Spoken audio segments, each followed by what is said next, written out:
Hello everybody, this is Triple T or Too Many Toyotas. So today is the big day. We're doing our head gasket sealer.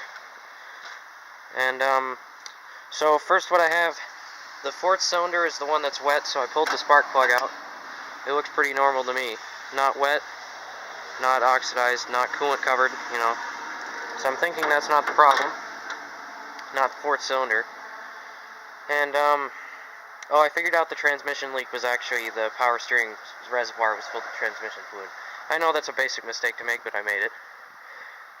So I'm going to show you what stuff we're using today.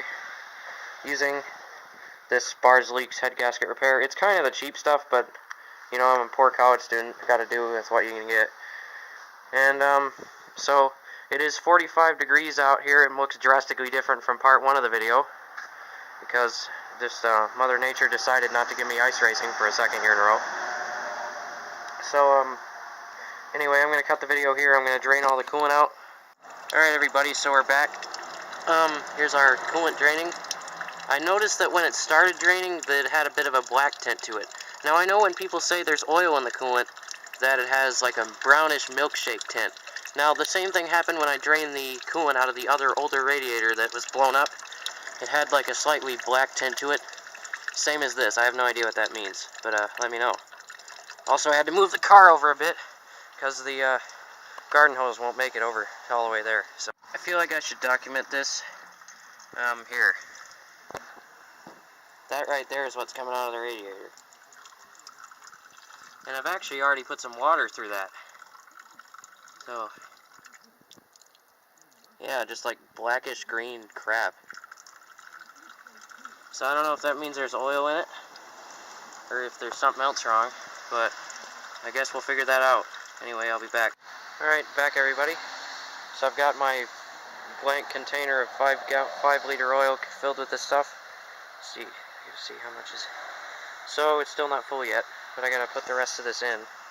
So yeah, that's how much crap I had to get it to be clean water.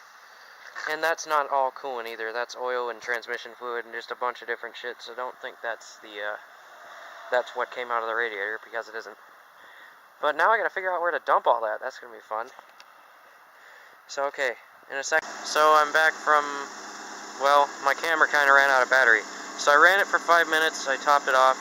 I ran it for another 15 minutes. I topped it off. And I noticed that there was some stuff came out of the water pump there. Hold on. Down right in there, some stuff came out, and I have a piece of cardboard under here, and I think this is oil from the timing cover right now. There's quite a lot of it. I've only been running this car for about, let's see, is that? I don't know what that is, but anyway, yeah, I might need to replace the timing cover on this thing.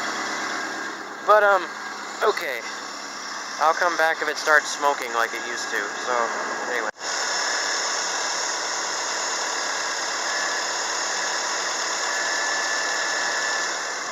So, that's not good.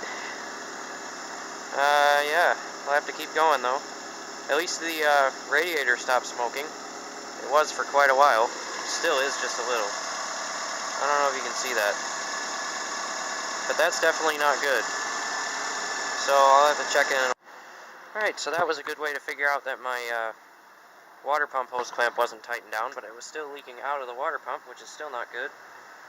And so I turned the heat off for like a couple minutes because somebody called me, and the car almost burned itself to death. That was bad. So yeah, I need to wait quite a while before I take this radiator cap off and drain all this stuff out. But I did run it for the 20 minutes at the heightened idle, so we'll see what happens now. I'm running the heater inside so the engine will cool off a bit faster. It didn't get into the red zone, but it was getting there. So, yeah, that's why they tell you to leave the heat on when you use this stuff, because I only turned it off for like 2 or 3 minutes, and it was already starting to overheat. So, yeah, I was actually running slightly over the 20-minute limit just because it said cars with small leaks, you should idle them longer. So, and then I decided, it's overheating, maybe I should stop. But, anyway, I will update this series of videos once I actually figure out what's going on with this car, so we'll see the results another day.